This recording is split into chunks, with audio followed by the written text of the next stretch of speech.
Attention!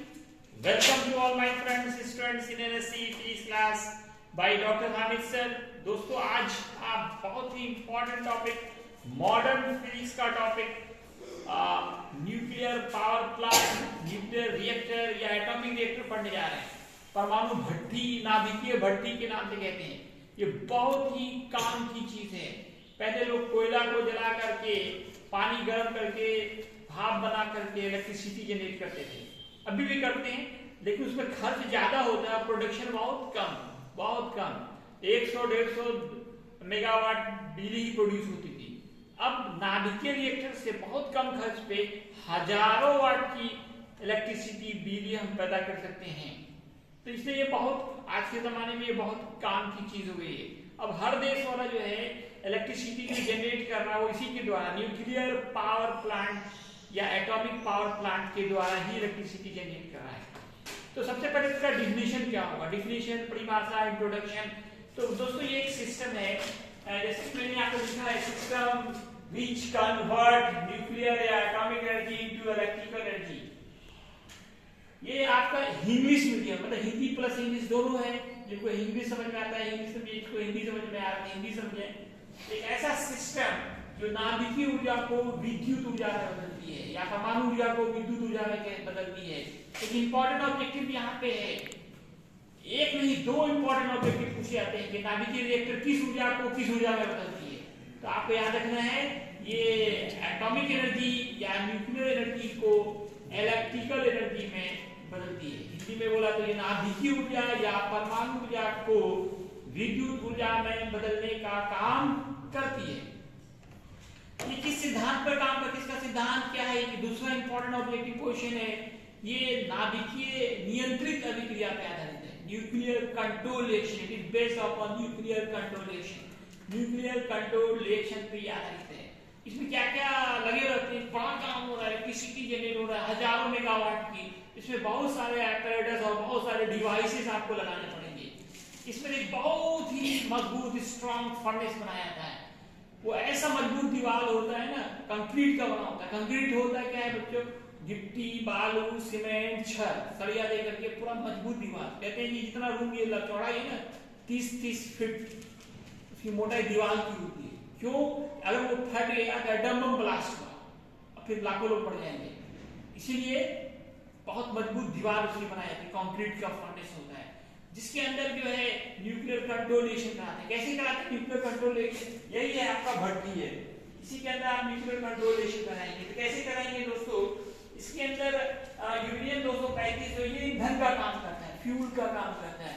Fuel का काम कौन करेगा? यूरेनियम 235। ये बेरिलियम या कैडमियम की जो रड है वो कंट्रोलर का काम करती है। न्यूक्लियर रिएक्शन को कंट्रोल करना है, यहाँ पे न्यूक्लियर रिएक्शन को कंट्रोल करना है। इसलिए ऐसा चीज चाहिए जो न्यूट्रॉन को खा जाए। आपने कल देखा था ना कि एक यूरेनियम पे एक न्यूट्रॉन अटैक करता है तो 3 निकलता है, 3 से 9 निकलता है, 9 से 27, 27 से 81, 81 से 243। रिएक्शन बहुत तेजी से बढ़ जाता है और इतनी ज्यादा एनर्जी रिलीज होती है, इसको हम कंट्रोल नहीं कर सकते हैं। अब उसको कंट्रोल करना है, इसके लिए रिएक्शन कंट्रोल करना पड़ता है। उसके लिए ऐसा चीज चाहिए जो न्यूट्रॉन को खा जाए, एब्सॉर्ब कर ले। तो ये दो चीजें ऐसी है, बेरिलियम और कैडमियम, जो न्यूट्रॉन को खा जाती है, उसको एब्सॉर्ब कर लेती है। न्यूट्रॉन को एब्सॉर्ब करने की उसके अंदर कैपेसिटी है। ये दोनों वही नियंत्रण का काम किया। सारा न्यूट्रॉन खा जाएगा, रिएक्शन बंद हो जाएगा और थोड़ा उसको ऊपर खींचेंगे जिससे न्यूट्रॉन कुछ निकलने लगे। हाँ भाई, तो ऐसे कंडीशन में न्यूक्लियर कंट्रोल रिएक्शन होगा। यूरेनियम 235 जो है वो टूटेगा बेरिलियम और ट्रिप्टन में, और 3 न्यूट्रॉन निकलेगा, 3 में से 2 को ये खा जाएगा, बचेगा 1, जिससे रिएक्शन कंट्रोल होकर चलेगा और उससे बहुत ज्यादा एनर्जी रिलीज होती है। आजकल से देख रहे हैं आप, बम बरसाया जा रहा है, फिलिस्तीन पे देख रहे हैं बड़ा बड़ा बिल्डिंग हो रहा है, एक बम गिरा सब साफ। वो तो छोटा सा बम है, एटम बम में सोचिए कितनी ज्यादा एनर्जी। हिरोशिमा और नागासाकी में गिराया गया था, है ना, 50 साल से ज्यादा हो गया, अभी भी उसका इफेक्ट है, लाखों लोग बढ़ गए थे उस वक्त। तो वही एटम बम वाली एनर्जी को ही अब साइंटिस्ट लोगों ने दिमाग लगा उसको यूज में लाया है। वहां तो खाली नुकसान हो रहा था बॉम्ब से, अब सोचे इसको कैसे हम अपने जीवन में उपयोग में लाए, उसी के लिए बनाया गया न्यूक्लियर पावर प्लांट। तो यहाँ पे काफी ज्यादा हीट प्रोड्यूस होगा। इसमें D2O, ये जो छोटे छोटे देख रहे हैं वो D2O हेवी वाटर है, हेवी वाटर D2O है। ये किस किसका काम करता है, ये also important objective question. D2O इसको भारी जल भी कहते हैं, स्टिल वाटर भी कहते हैं, है ना। ये किसका काम, नियंत्रण का काम करता है। यहाँ स्लो न्यूट्रॉन चाहिए, फास्ट न्यूट्रॉन नहीं चाहिए। स्लो न्यूट्रॉन ही यूरेनियम को तोड़ पाएगा, फास्ट न्यूट्रॉन क्षेत्र के बाहर निकलेगा, उसको तोड़ नहीं पाएगा। तोड़ना है यूरेनियम के न्यूक्लियस को, इसलिए स्लो न्यूट्रॉन को स्लो करने के लिए D2O चाहिए, D2O चाहिए। या फिर ग्रेफाइट यूज करते हैं, ये भी बार बार देखे होंगे बोर्ड एग्जामिनेशन में, कंपटीशन में पूछे जाते हैं कि न्यूक्लियर रिएक्टर में मंदक का काम, मॉडरेटर का काम कौन करता है, तो D2O करता है, D2O या ग्रेफाइट करता है। और नियंत्रण का काम कौन करता है, बेरिलियम और कैडमियम करता है। न्यूट्रॉन को अब्सॉर्ब कौन करता है, बेरिलियम और कैडमियम करता है। ईंधन का काम कौन करता है, यूरेनियम 235 करता है। ये सारे इंपॉर्टेंट ऑब्जेक्टिव है। अब यहाँ हीट प्रोड्यूस होती है, हीट एक्सचेंजर है इसका, ये इसका नाम है हीट एक्सचेंजर। ये हीट को क्या करता है, यहाँ से यहाँ ले आता है। इसमें हम लोग एक तरफ से ठंडा पानी डालते हैं जो गर्म होकर यहाँ आता है, और यहाँ पहले से पानी है, और इस पानी से स्टीम बनता है, स्टीम जाके जमा होता है स्टीम चैम्बर में, स्टीम चैम्बर है। अब यहाँ से जाके स्टीम जाके डायनेमो के आर्मेचर को घुमाता है। डायनेमो है पहले टरबाइन में घुमाता है, टरबाइन में बड़े बड़े ब्लेड्स लगे होते हैं, उसी ब्लेड को घुमाता है स्टीम। और फिर टरबाइन का कनेक्शन डायनेमो के आर्मेचर से होगा। डायनेमो आप पहले भी पढ़ चुके हो, एक इंपॉर्टेंट लॉन्ग क्वेश्चन है इसी डायनेमो आपका। उसका जब आर्मेचर घूमता है मैग्नेटिक फील्ड में, स्ट्रॉन्ग मैग्नेटिक फील्ड में, तो वहां इलेक्ट्रिसिटी जनरेट होती है।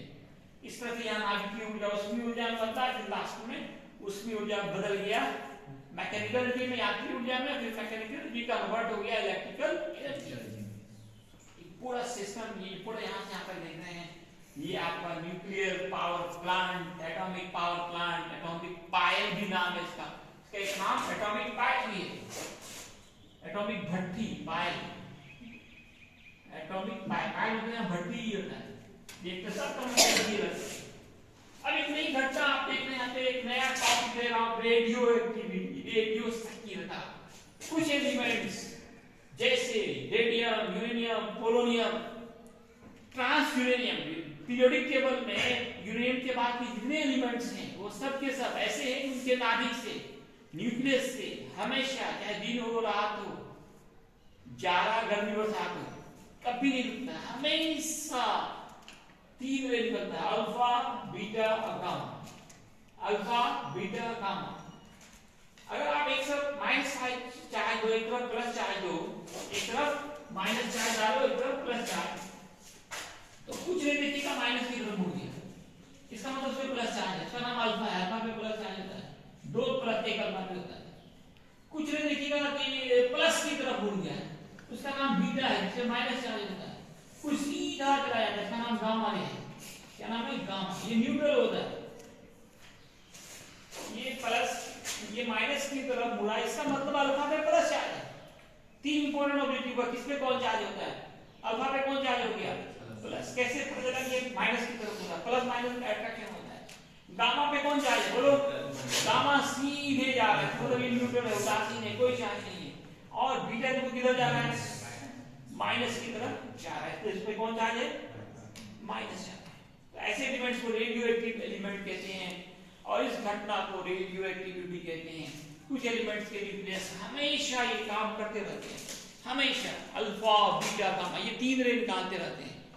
ऐसे ही रे को कहते हैं हम लोग, क्या कहते हैं, रेडियो एक्टिव एलिमेंट कहते हैं। इस रे को हेनरी बैक्यूरेल, हेनरी बैक्यूरेल एक साइंटिस्ट थे, उन्होंने इसका खोज किया था रेडियो एक्टिविटी का, इसलिए इसका नाम बैक्यूरेल रेस है, अल्फा बीटा गामा रे। ये भी इंपॉर्टेंट ऑब्जेक्टिव क्वेश्चन है कि बैक्यूरेल रेस कौन कौन होते हैं, तो अल्फा बीटा और गामा को बैक्यूरेल रेस। पूरा हाल है, हाँ सर, ठीक है दोस्तों, आज की इस लेक्चर में इतना ही, धन्यवाद। रोक के रखा क्या है।